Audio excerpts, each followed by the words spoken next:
High blood pressure, as you might expect, occurs when the force of blood pushing against the walls of your arteries remains consistently too high. So this is kind of why high blood pressure is known as the silent killer, because you can feel fine one day while your blood vessels and organs are quietly suffering the consequences of consistent excess pressure.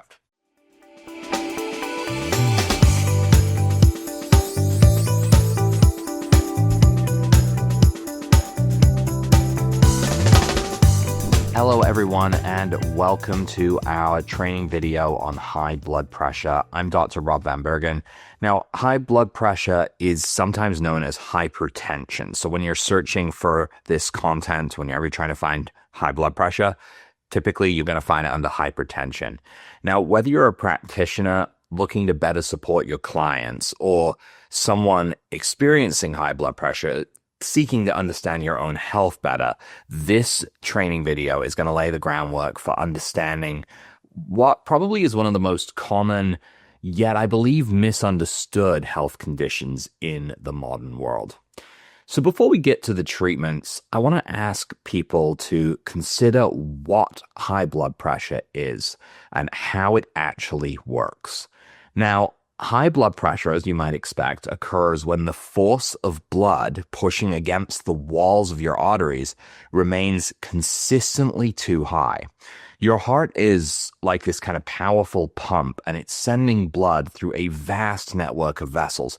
But when that pressure rises beyond normal levels, typically this is defined as 130 or 80 mmHg or higher, and it starts to strain your cardiovascular system, often without any obvious symptoms. So this is kind of why high blood pressure is known as the silent killer, because you can feel fine one day while your blood vessels and organs are quietly suffering the consequences of consistent excess pressure. So how does it actually affect the body? Over time, uncontrolled high blood pressure can lead to very serious and even life-threatening conditions. Things like heart disease and heart failure, right? Your heart works harder than necessary, and eventually it weakens or enlarges. It can also lead to stroke. An elevated pressure can cause blood vessels in the brain to actually rupture or even become blocked. And kidney damage is also a possibility here, because the vessels in the kidneys can be impaired, and this affects filtration and toxin removal from your body. I've even seen high blood pressure eventually lead to vision loss, because the tiny little vessels in the eyes are vulnerable to damage from chronic high blood pressure. And studies are linking cognitive decline to high blood pressure too. People that experience high blood pressure consistently often experience memory problems, and there's even a link to dementia. Even before these complications appear, hypertension can reduce quality of life by causing headaches, fatigue, and a sense of general unwellness that's hard to pinpoint. So, why might a person get high blood pressure? Now, high blood pressure, it doesn't just develop in a vacuum here. There are root causes and there are risk factors that contribute to it. It might be obvious that diet and lifestyle are one of those things. High sodium intake, which is very common nowadays with processed foods, poor nutrition, and even just sedentary behavior are major contributors for sure. Chronic stress also is a huge one, because persistent tension keeps your nervous system locked into that fight or flight, and it tightens the vessels and it raises your pressure. There's also the possibility of a toxic burden in your environment, right? Environmental pollutants, heavy metals in your body, inflammation even, can strain detox organs, and this will raise your blood pressure too. There's underlying imbalances that are connected: hormonal problems, blood sugar instability, poor kidney function, even unresolved trauma can be involved in this too. And there's also that potential genetic link, right? family history and just natural aging do increase your risk. They're not a destiny. There's never a thing where I feel like you're saying, oh, it's age related. It happens to everyone. But it's just one of those things over time where your risk does increase, and these other factors we've discussed become more important to watch. I think it's important to understand the why behind hypertension because it helps us to kind of manage it and potentially reverse and prevent it, especially when taking a whole body integrative approach. Now, I'm going to share my screen here and we're going to talk a little bit about this protocol. So it's a pretty extensive protocol, so don't want anyone to panic. We're going to go through this and we're going to discuss the nuances of this. You might see this from Current Medicine 3rd edition. If you have it, it is in that book, and it's a great reference text for you to have. One of the things I want to highlight here is that when you're doing the hypertension protocol, you will likely experience blood pressure changes in the positive. But this can bring about some side effects that are kind of mild. You might experience some mild dizziness after the protocol, and this is because your blood pressure is stabilizing. So if you do experience that, don't panic. It will pass, but it is a possibility, just to forewarn everyone. Now, first and foremost, this protocol is a comprehensive protocol. It's made up of many different steps that are kind of listed in the order in which we see success. So what you'd be looking at here is all of these different spots being one potential treatment, but it does not mean that you would do all of these treatments in one session. We've listed these in order of the protocols themselves that actually seem to work. So number 1 and 2, 3 pathways and 6 points, for example, this actually does more than the others in most cases. So more people have experienced benefit with this part of the protocol than they have with the next, and so on down the list. But that does not mean that you should necessarily stop there. What we're really searching for is which part of the protocol helps lower your blood pressure, which part of the protocol works for you. I'm often surprised with how it can be somewhere so far away. And I know a lot of people are too. When you're working, for example, on the palms of your hand, this can actually have a big impact. And this is point number 6. So this can be one of those ones that could make a difference. So if you're working through this list over a number of days and you're not seeing a difference with one, you keep moving through. When you find the one that works for you, it tends to work for you each step of the way. So let's run through these. Now, not included on the list, and possibly one of the things we recommend first, is vagus nerve stimulation. Now, most people are going to be doing this anyway as part of their protocol, but if it's related to stress, if it's related to fight or flight, many people will see a reduction in that high blood pressure just from doing vagus nerve stimulation. Now, it's not here in the protocol, but I would encourage you to try that first, and it likely will stabilize from that by itself. After this, we look to 3 pathways and 6 points. Now, this is a more complex protocol. It's arguably the most complex protocol that we have in the microcurrent world. Now, you can actually see these are done on the spine, on either side of the spine and the spine itself, and also the 6 points are on the face. You can see them at the bottom here of my slide, where you've got this point number 2 here, where it's pointing to these points. Now, for that protocol, you're going to need to essentially look up that training video because it is a complex protocol. And if you have the Pinnacle, it's like a 20-minute video. With the Evolution, it might only be 5 to 10, but it's still something that's going to just detract from the core values of this protocol video. So 3 pathways and 6 points. Check out a different video to learn how to do that. And you're going to likely need someone to do it on you, but you can do it on yourself. It's going to be done on the front of the body too. Now, 3 pathways and 6 points is done with the frequencies that is recommended for that protocol. Typically, that is 60 hertz or assess 60 hertz in the Pinnacle. But then when you move on to these other protocol pieces, you're actually going to be using 90 hertz. And I'm just going to write that down here. If you have access to this. So 90 hertz is actually known as Sana Soft T in the pinnacle. And if you do not have Sana Soft T because you don't have a pinnacle, you're going to be using 77 hertz, which is available in all of our devices. So if you have an Avasia Blue, if you have the Avasia Life Genesis 2, or even the original Genesis device, or if you have the Avasia Life Evolution, you have 77 hertz, okay? And this is going to make up the bulk of these protocols. So for point number 3, you're actually working on the heart itself, okay? So kind of center of your chest here and shift over a little bit to the left. And you're going to take the device and you're going to set it to that mode, adjust the power to a comfortable level, and work over that area just for maybe 3 minutes or so, okay? Obviously, if you have a pacemaker, this might not be recommended. Now, next, you're going to be looking to move to the next point. So if 3 pathways and 6 points doesn't make a difference, if treating the heart doesn't make a difference, then you're going to want to kind of head towards the next spot. And that is really what we do, right? We move through these different points.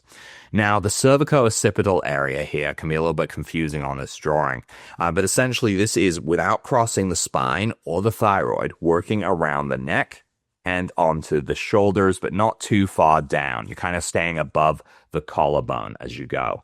And painting again that area. If you find any active zones, which are those sticky spots in the area, really push through those with the treatment and keep working those spots. Okay, so again, moving through that particular order of protocols.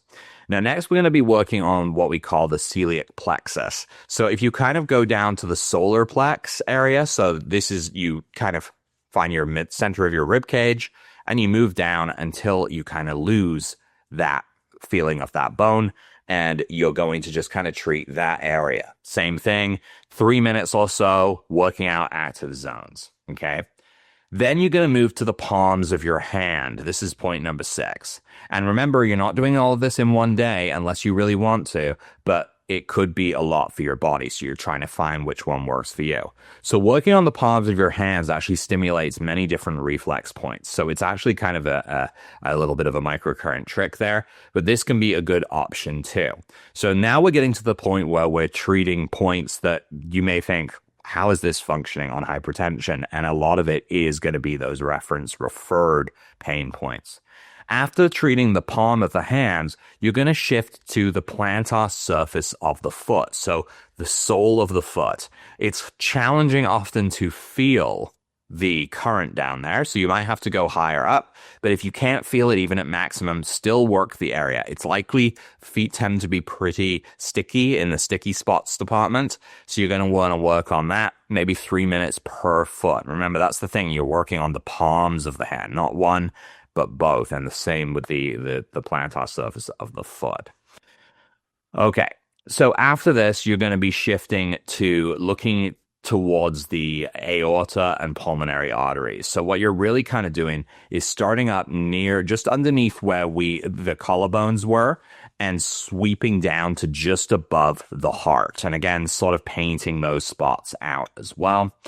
And then the kidneys come next. And the kidneys and the adrenals, it's kind of hard to treat one or the other. And that's point 9 and point 10. So again, same mode, you're going to be working over that area. Now, the kidneys are located roughly 3.5 to 4 inches below the point of your shoulder blades. So if you kind of measure down from there, you're going to find the right spot. And I would just paint that area fairly broadly so you treat both the kidneys and the adrenals at the same time.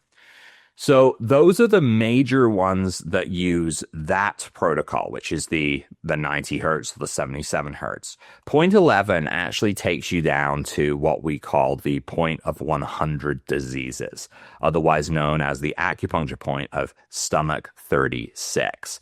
Now, stomach 36 is located below the knee, and essentially you're going to need an image from our video library that shows you where to find this point, because because there's a certain measurement point to find it. Once you've found it once, you'll be able to find it again and again.